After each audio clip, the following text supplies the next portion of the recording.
오늘 하나님 말씀 사사기 7장 4절로 8절까지입니다. 봉독하겠습니다.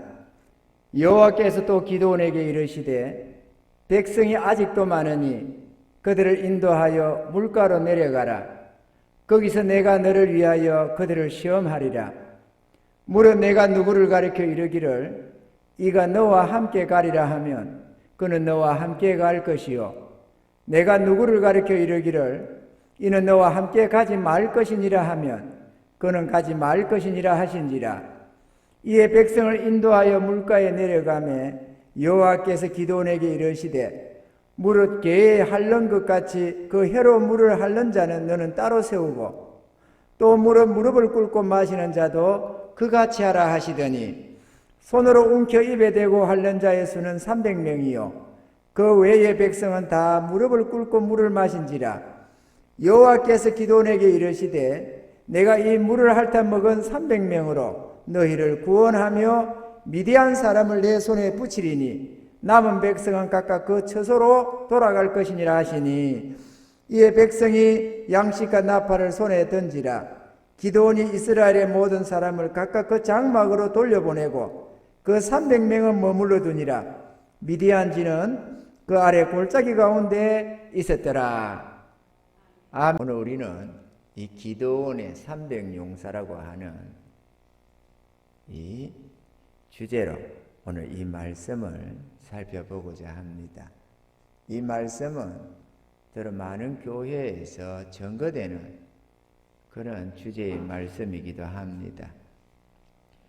우리는 오늘 먼저 이 시대의 상황을 한번 먼저 생각해 볼 것 같으면 이스라엘이 하나님 앞에 범죄를 함으로써 하나님은 미디안에다가 7년 동안 이스라엘을 붙이셨습니다.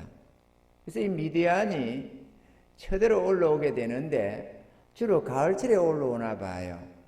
올라오면은 미디안 사람, 아말렉 사람, 동방 사람 등등이 올라오는데 올라오면은 백성을 쳐서 죽이고 전쟁을 붙는 것만 문제가 아니고 아예 소떼 양떼를 거느리고 올라와서 몇 달씩 그냥 생활을 하는 거예요. 그러면서 곡식 다 빼앗아 먹고 양과 소와 이런 나귀들까지도 다 빼앗아 가는 겁니다. 그러니까 그냥 전쟁만 하면은 사람은 죽고 살고 좀 이런 것인데 이거는 아예 올라와서 그냥 이스라엘의 모든 것을 다 취해버리니까 견딜 수가 없었다라는 것입니다.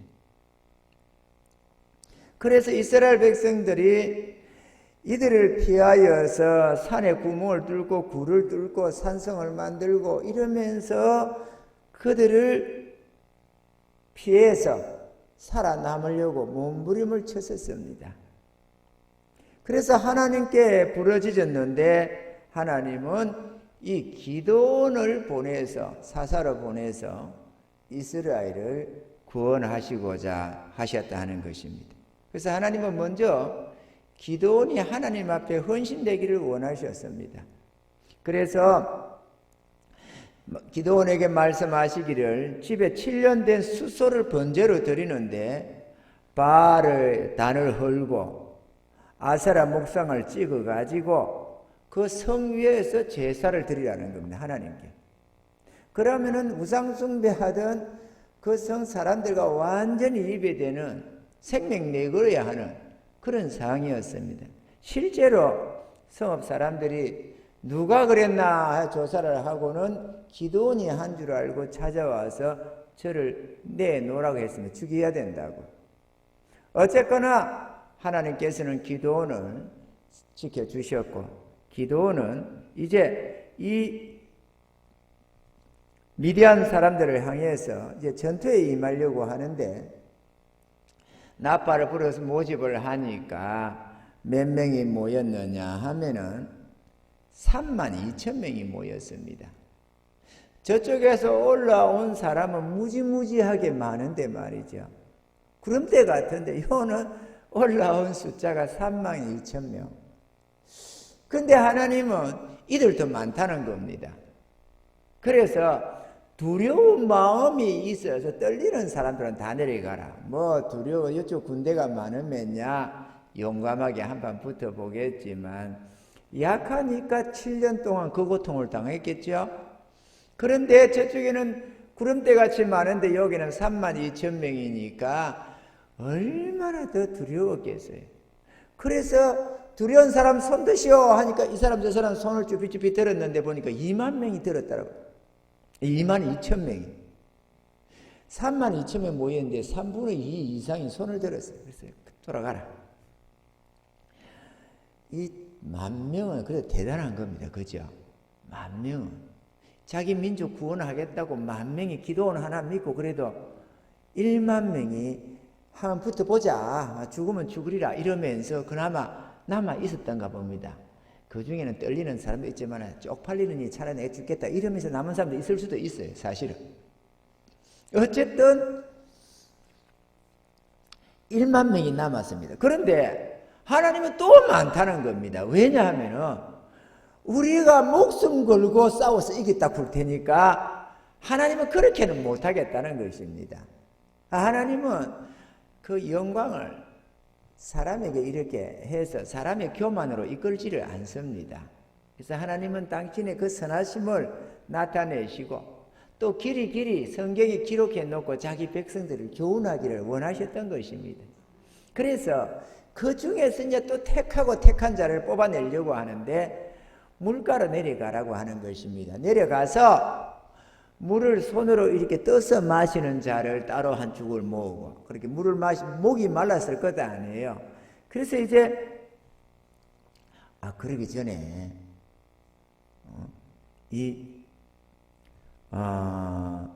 양털로 먼저 거기 먼저 앞인가 보네요. 어쨌든 물을 마시게 했는데 이 손으로 이렇게 움켜잡는 물을 마시는 자는 따로 하고 우리가 흔히 목마르니까 이렇게 무릎을 꿇고 조심해서 이렇게 물을 굵고 마시는 경우가 많이 있잖아요. 이거는 뭐 떠서 사실 오다 보면 다 흘러버리고 별로 마실 게 없어요. 목은 마른데 갈증이 심하잖아요. 그러면 그래가지고 막 이렇게 마시는데 그렇게 엎드려서 마시는 자는 또 따로 세우라는 거더라고요. 그래서 기도원이 가만히 쳐다보면서 너 이리 가고 너 저리 가고 이렇게 이제 뭐 때문에 따로 세우는지도 모르지만 어쨌든 이렇게 구분을 시켰습니다. 그랬더니만은 손으로 움켜 떠마신 자는 이렇게 300명이었는데 이렇게 따로 세우고 9,700명은 다 무릎을 꿇고 마시는데 그들은 돌려보내라는 겁니다. 어떤 목사님이 이렇게 설교를 합니다. 이 300명이 왜 쓰임받았느냐? 지금 전쟁으로 나왔잖아요. 그럼 물을 떠서 마시면서 이렇게 사방을 경계하면서 이렇게 먹었다는 거예요. 그래서 그걸 썼답니다. 그런데 그거는 진짜 엉터리가 쓴 소리고 그걸 말이 안 되는 소리고 하나님이 그렇게 두리번 하는 그러면 두려워서 두리번 그릴 수 있는 것도 아니에요. 두리번 하는 사람들은 쓰고 두리번 안 한 사람은 다 쫓아보내고 그렇게 단순하지는 않다는 것입니다. 아멘이죠. 그래서 어쨌든 그렇게 했는데 그 다음에 이제 기도원이가 마음이 두려운 거죠. 그래서 이제 양털로 시험을 하게 되는데 하나님이 진짜 자기에게 붙이나 안 붙이나 그걸 알기를 원했다는 것입니다.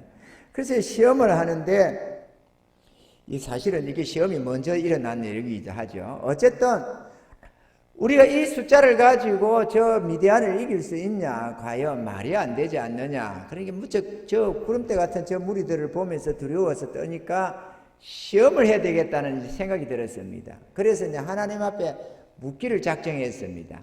양털을 준비를 해가지고 이것을 이제 타작마당에 두면서 하나님, 우리 하나님은 전능하지 않습니까?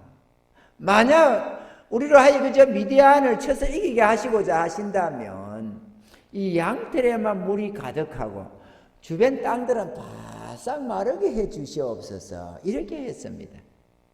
그랬더니만은 다른 날 아침에 일어나서 보니까 진짜 주변 바닥들은 바짝 말랐는데 양털만 물이 가득해서 짜니까 물이 그릇이 가득하더라고 말을 합니다. 어지간히 걷다가 막 부었나 봐요. 양털 부어놓으면 그 쫄쫄쫄 새고 별로 없는데 말이죠. 하나님이 그거를 어떻게 수박처럼 쌓아놨나 봐요. 그래가지고 물이 안 흘러가도록 이렇게 안 마르도록 축축하게 막 분무기로 계속 뿌린 것처럼 였다가 이래가지고 해가지고 짜니까 물이 그릇에 가득하더라. 그러냐 기도원이 다시 한번 묻습니다. 아마 내 생각에 이랬을 것 같아요. 양털이 습기를 빨아들이는 기능이 있나? 이런 의심이 생겨가지고 안 되겠다. 자연적인 이 습기가 빨려서 이 가득할 수 있으니까 다시 한번 물어야 되겠다. 이런 생각을 했나 봐요. 그래가지고 하나님 다시 한번 묻겠습니다. 이번에는 양털만 마르고 주변은 다 축축하게 적게 해 주시옵소서. 이렇게 또 했습니다. 반대로. 그렇지만 다음 아침에 보니까 진짜 양털만 바싹 마르고 어제 축축했던 그 양털이 주변 땅은 흥건히 물이 축축해가지고 이슬을 맞아서 그렇더라는 겁니다. 그 정도 됐으면은 웬만하면은 담력을 얻을 만한데 그래도 두려웠던가 봅니다. 왜?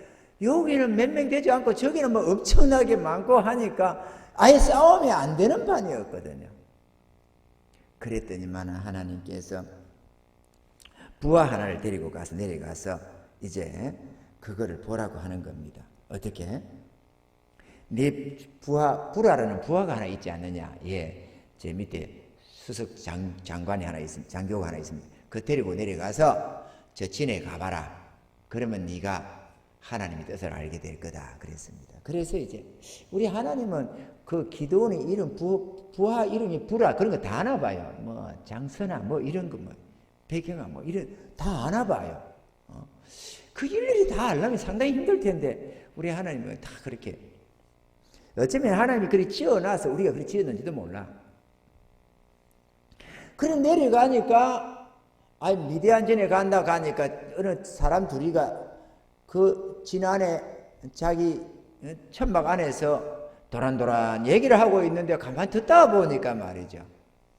한 사람이 꿈을 꿨는데 말을 하는 겁니다. 내가 꿈을 꿨더니만 보리떡 하나가 굴러내려 오다면 우리 진을 탁 치니까 집이 무너져 버리더라 이러는 거예요. 그러니까 한 동무가 하는 말이 그거는 기도원의 칼이다.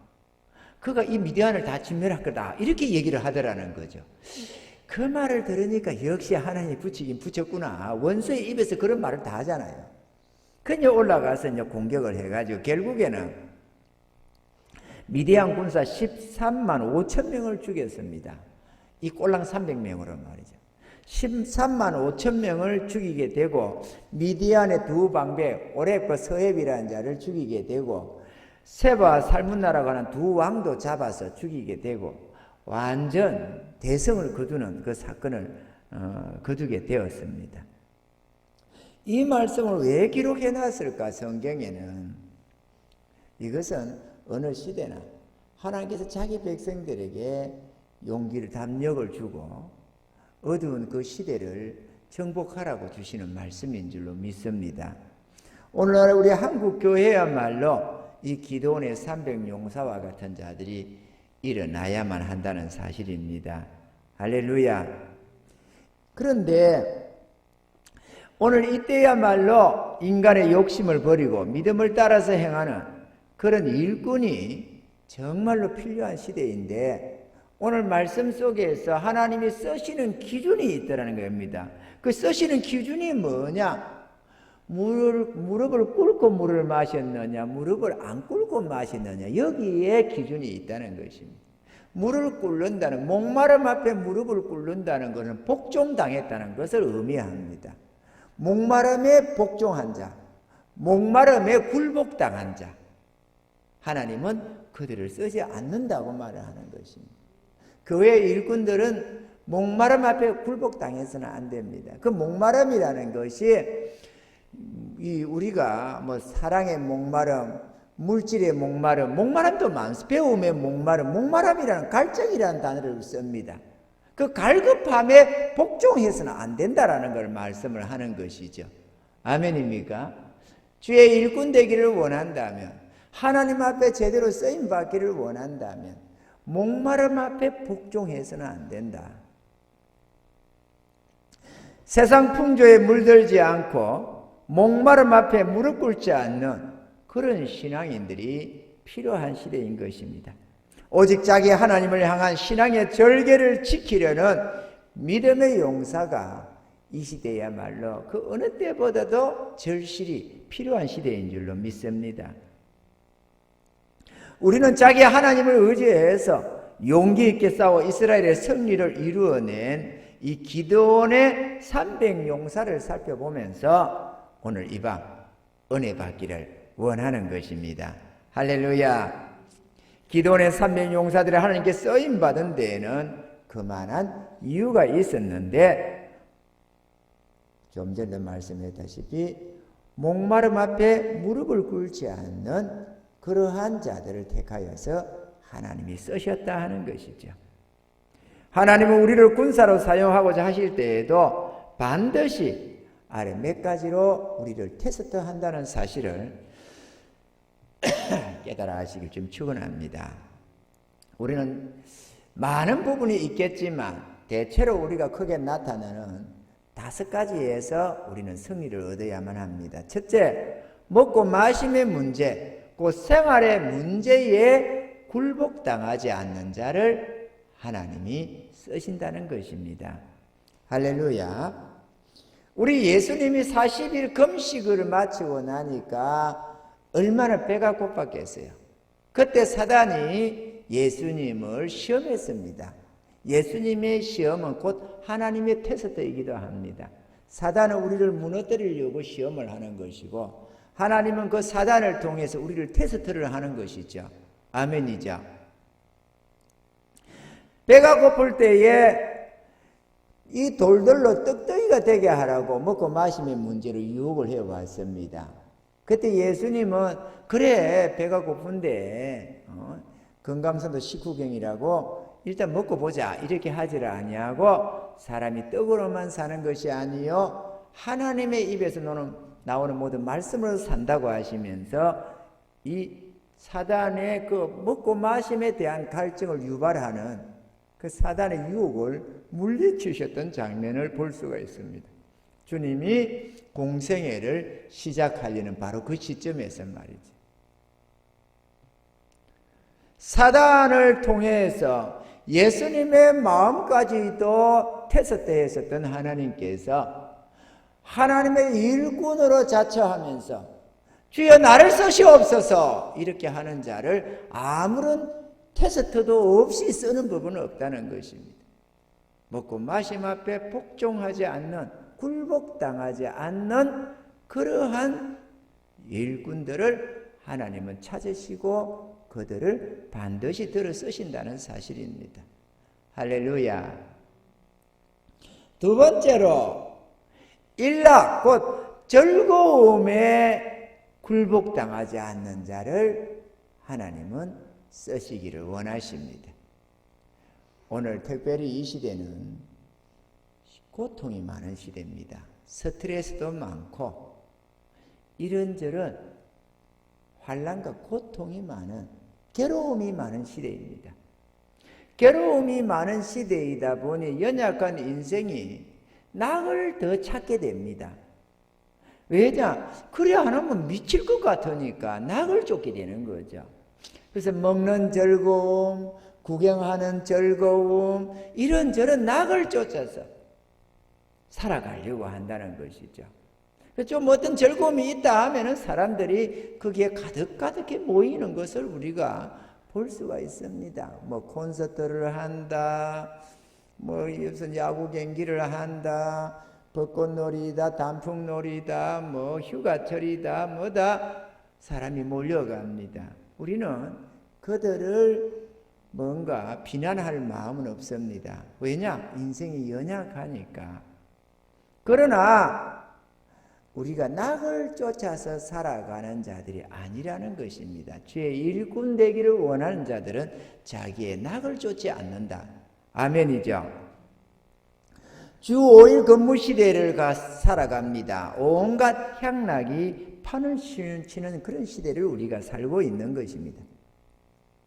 그러나 세상살이가 힘이 들고 어렵더라도 하늘의 위로를 구하는 자들은 이 일락을 쫓는 자들에 대해서는 안 된다는 것입니다.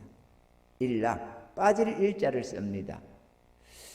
그래서 즐거울 낙을 쫓는다. 일락에 빠지는 자들은 절대로 결실을 못한다고 주님 말씀하셨는데, 우리가 누가복음 8장 14절에 보면은 이 가시떨기에 떨어진 씨앗을 말씀하시면서 이생의 염려와 재리와 일락의 기운이 막혀 온전히 결실치 못하는 자라고 말씀을 하셨습니다. 아멘이죠.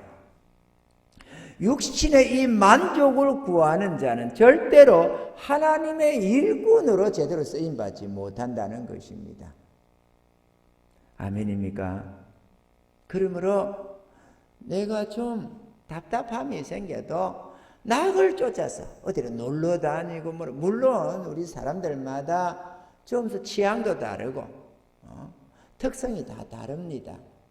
그거를 우리가 다 어떻게 해서나 절제시킨다고 될 종류는 아니지만, 그러나 내 자신이 주님 앞에 정말로 쓰임받기를 원한다면 답답함이 있다고 무조건 밖으로 나가는 것은 옳은 것이 아니고, 어떤 낙을 쫓아서 뭔가 살려고 하는 내 인생에 즐거움을 추구하는 삶은 더더구나 돼서는 안 된다는 것입니다.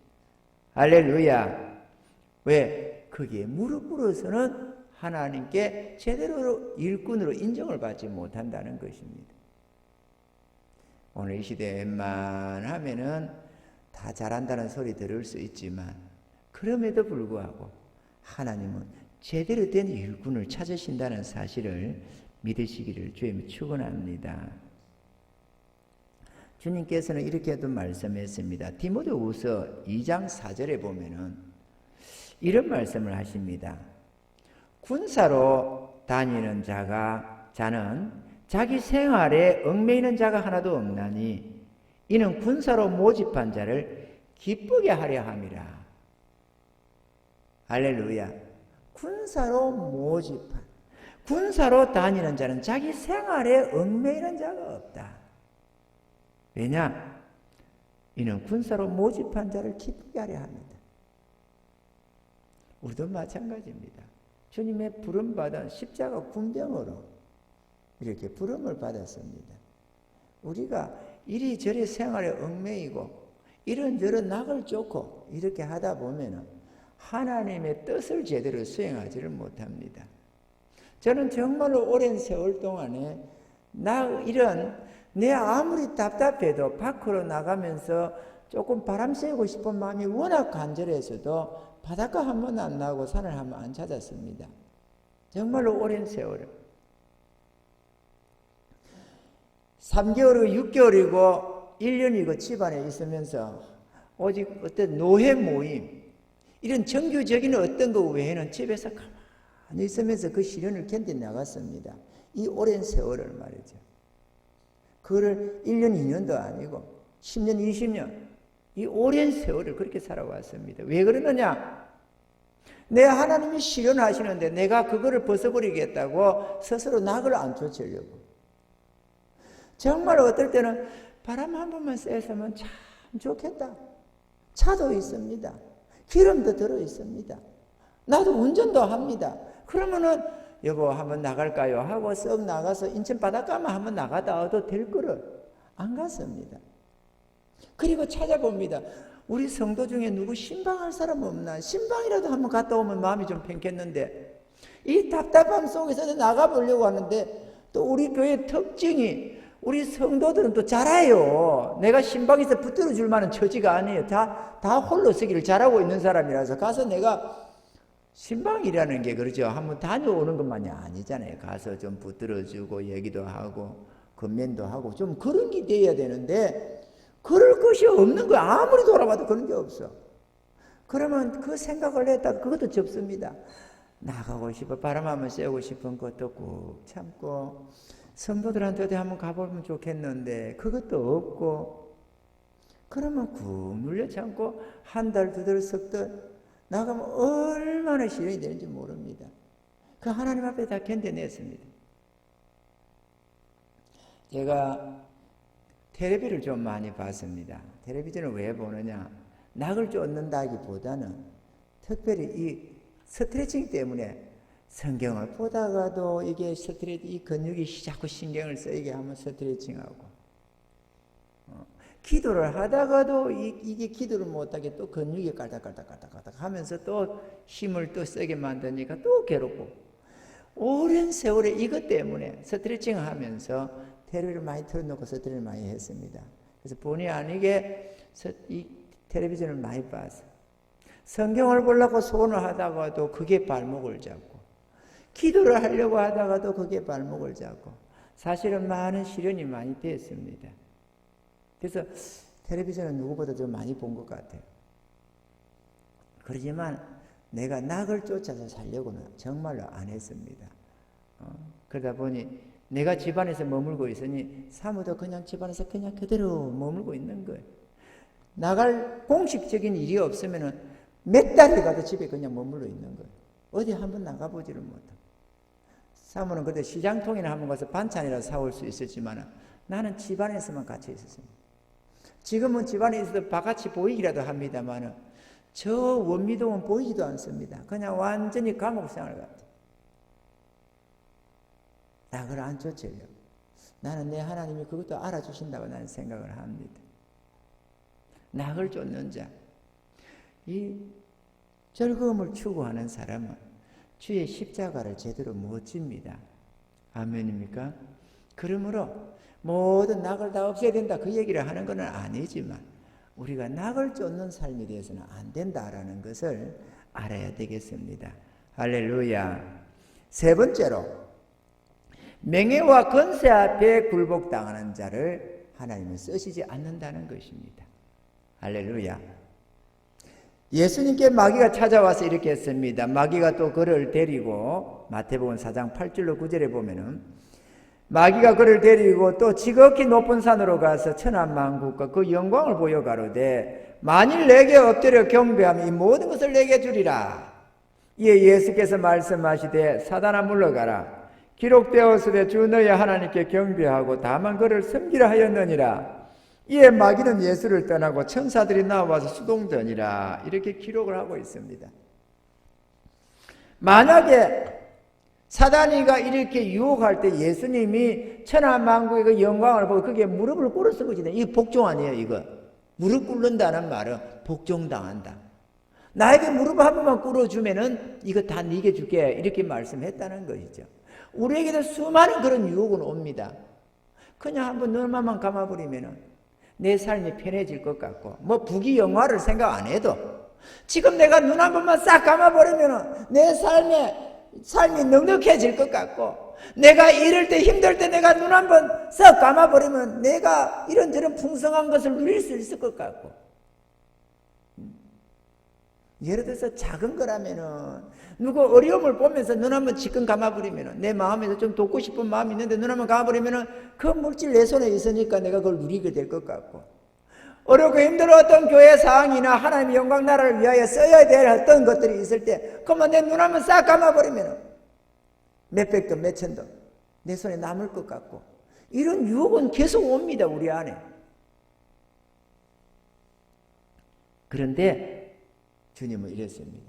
다만 하나님께만 경배하고 그를 섬기라고 말이죠. 우리의 본분도 마찬가지입니다. 우리가 우리 영광을 구하고 우리 만족을 구하는 삶이 아니라 주님이 우리 대신 돌아가시므로 우리는 주님을 대신해서 하나님의 영광과 그의 나라를 위해서 내 주의 이름으로 살아가는 것입니다. 예수님은 우리 이름으로 십자가에 달려 죽으시고 우리는 주의 이름으로 하나님의 나라를 건설하는 자로 우리가 세움을 받았다는 사실입니다. 아멘입니까? 그러므로 우리 자신의 삶을 추구하는 인생이 아닌 겁니다. 주의 이름으로 산다는 거죠. 주의 이름으로 산다는 게 뭡니까? 그냥 나는 주의 이름으로 삽니다 라고 하는 말이 아니라 우리가 정말 그분을 대신하는 삶을 살아가야 된다는 것입니다. 아멘이죠? 그러므로 주님이, 사단이 주님을 유혹해 오면서 이러한 것으로 물질의 풍부함, 영광 이런 것들로 유혹을 했다면 우리에게는 얼마나 더 많이 찾아오겠냐는 것이죠. 한 번만 일생에 오겠습니까? 수시로 옵니다. 한 번만 눈 감아버리라고 이러면서 사단은 우리를 유혹을 합니다. 그러나 절대로 저와 여러분들은 이 같은 사단의 유혹에 넘어가지 마시고 거기에 무릎 꿇지 마시고 할렐루야, 끝까지 주 하나님만 섬기며 주님께서 맡겨주신 우리의 사명과 직분에 충성을 다하시는 저와 여러분들이 되기를 주의 이름으로 축원합니다. 네 번째로, 자기 가족을 위하는 문제 앞에 무릎을 꿇지 않는 자가 하나님께 쓰임을 받습니다. 사실 이 가족이라는 이것 때문에 나는 정말로 생활에 얽매이지 않고 하나님 뜻대로 살고 싶은데 가족 때문에 그 굴레에서 벗어나지 못해서 제대로 쓰임받지 못하는 자도 무수한 것입니다. 요즘에는 개인주의가 돼서 자기 이기적인 삶을 사는 사람도 많지만 또 가족이 우상이 되어 있는 경우도 많이 있습니다. 누가복음 9장 61절 62절에 보면은 또 다른 사람이 가로되 주여 내가 주를 쫓겠나이다마는 나로 먼저 내 가족을 작별케 허락하소서라고 하니 예수께서 이르시되 손에 쟁기를 잡고 뒤를 돌아보는 자는 하나님의 나라에 합당치 아니하니라 이렇게 말씀을 하셨습니다. 쟁기를 하나님의 일꾼으로 부름을 받았으면은 그냥 주의 뜻을 따라 살아가라는 것입니다. 가족 작별 한다고 작별 한다는 게 우리식으로 한다면 우리가 무슨 작별하고 가족 여러분 이제 나는 하나님 뜻대로 삽니다 이렇게 회의를 한다는 내용이 아니잖아요. 그 얘기가 아니고 가족의 인정을 받아가면서 하나님 뜻대로 못 산다는 것이죠. 가족들의 동의를 얻어가면서는 그렇게 되는 게 아니다. 그냥 하나님의 부름을 받아서 네가 하나님 앞에 헌신하여 살기로 했으면 이제부터는 그렇게 살아가는 거다라고 말을 한다는 거죠. 가족들이 다 거룩한 주의 백성들이 될 리도 없고 안 그렇습니까? 그러면은 우리가 한번 생각해 보세요. 사도 바울은 자기 가족 친지들한테 의논 안 하고 주님 부름 받아서 그 랍비로 가던 삶에서 싹 한순간에 돌아서서 예수를 믿는 자로 그렇게 갔습니다. 아멘이죠. 우리가 이렇게 사람의 어떤 동의를 구하지 않고 하나님의 뜻 가운데서 그렇게 간 사람들이 세상에 많이 있다는 것입니다. 아브라함은 독자 이삭 바치라고 할 때 내 각시하고 의논해야 되지 않느냐라고 생각할 만도 한데 그것도 안 했습니다. 그냥 아버지의 뜻에 순종해서 하나님 뜻에 순종해서 독자 이삭을 데리고 모리아산으로 떠났다는 사실입니다. 할렐루야. 우리 하나님 앞에 부름을 받으면 우리는 거기에 순종해 가야지 누군가의 동의를 얻어가면서 갈 수 있는 내용은 아니라는 사실입니다. 손에 쟁기를 잡고 뒤를 돌아보는 자 하나님 나라에 합당치 아니하다. 이런 하나님 앞에 부름받은 대로 주님이 부르심에 따라서 순종하며 살아가시는 그러한 주의 백성들이 될 수 있기를 주의 이름으로 축원합니다. 마지막 다섯 번째로 하나님의 영광 나라를 위해서 자신의 생명, 자신의 삶을 바칠 수 있는 자들을 하나님이 쓰신다는 것입니다. 생명을 아까워하고 내 인생 내 거라고 하는 자를 하나님은 쓸 수가 없다는 사실입니다. 기드온의 이 300용사가 자기 생명을 내던져서 하나님 나라를 세우겠다고 나선 자들이었습니다. 그래서 그들은 그 어떤 것에도 무릎을 꿇지 아니한 굴복당하지 않은 사람들이었습니다. 할렐루야. 우리가 우리나라의 대표적으로 우리 주기철 목사님을 많이 꼽습니다. 한 번만 우상숭배 앞에 무릎만 꿇을 수 있었으면은 모든 것을 보장해 주겠다고 하는 그 엄청난 집요한 그 유혹 속에서도 그냥 유혹만 한 게 아닙니다. 온갖 목숨의 위협을 가지고 달려드는 일본 순사들 앞에서 그는 끝까지 자기 믿음을 지켰습니다. 그는 7년 동안에 자그마치 5년 4개월 투옥 생활을 했습니다. 7년 동안에 5번을 잡혀 들어갔는데 이유 없이 잡혀 들어갔어요. 잡혀 들어가서는 5년 4개월을 감옥에서 보냈습니다. 온갖 고문을 당하면서. 그리고 결국은 우리 해방을 1년 몇 개월 남겨 놓고 그는 감옥에서 순교를 하고 맙니다. 그 혹독한 고문 속에서. 그런데 문제는 저만 고문을 당한 게 아니라는 거죠. 자기 가족, 자기 노모와 처자식이 온갖 고통을 겪었습니다. 그 어려운 그 일제시대 속에서 특별히 얼마나 학대를 하고 얼마나 난리를 짓는지 결국 사택에서 쫓겨나고 추운 날 길거리로 쫓겨나는 그런 신세로 멀 것 없는 그런 속에서 그는 그렇게 자기 가족들을 생각해서라도 한 번 무릎 꿇어줄 만도 한데도 하나님 앞에 끝까지 자기 믿음을 지키면서 생명을 내걸고 그 길로 갔습니다. 주기철 목사만 한 게 아닙니다. 여러분 안희숙이라는 그 여성도님도 여집사님도 그렇게 했고 많습니다. 많은 하나님의 거룩한 남종과 여종들이 자기 생명을 내던지면서 그렇게 살았더랬습니다. 누가복음 14장 26절로 27절에 보면은 무릇 내게 오는 자가 자기 부모와 처자와 형제와 자매와 및 자기 목숨까지 미워하지 아니하면 너희 나의 제자가 되지 못하고 누구든지 자기 십자가를 지고 나를 쫓지 않는 자도 너희 나의 제자가 되지 못하리라 이렇게 말씀을 하셨습니다. 자기 가족을 사랑해서 가족에 연연하는 자는 나의 제대로 된 제자가 될 수가 없다. 거기에 무릎 꿇어버리면은 하나님께 제대로 쓰임을 받을 수가 없다고 말씀하시고 뿐만 아니라 제 못에 태인 십자가는 자기가 져야 한다는 것입니다. 오늘 우리에게도 우리가 져야 할 십자가는 있습니다. 오늘 우리 보고 일본 신사 앞에 참배하느냐 안 하느냐 그걸 우리에게 물을 사람 아무도 없잖아요. 그건 우리 십자가가 아닙니다. 그는 그 시대에 그 사람들의 십자가였지만 오늘 우리에게는 우리에게 지어지는 십자가 있다는 사실입니다. 그 십자가 지는 일에 너무 두려워 마시기 바랍니다. 아멘이죠? 어려움이고 힘이 들어도 우리는 우리 못에 태인 십자가는 지고 가야 합니다. 내가 스스로 십자가를 지겠다고 나서는 게 아닐지라도 내 주님이 어떤 상황, 어떤 환경 속에서 부득불 내게 지어주는 그 짐이라면 달게 지고 나갈 수 있어야만 하는 것입니다. 저도 그렇게 하려고 오늘날까지 변함없는 내 주님 앞에 충성된 마음으로 그렇게 살아왔습니다.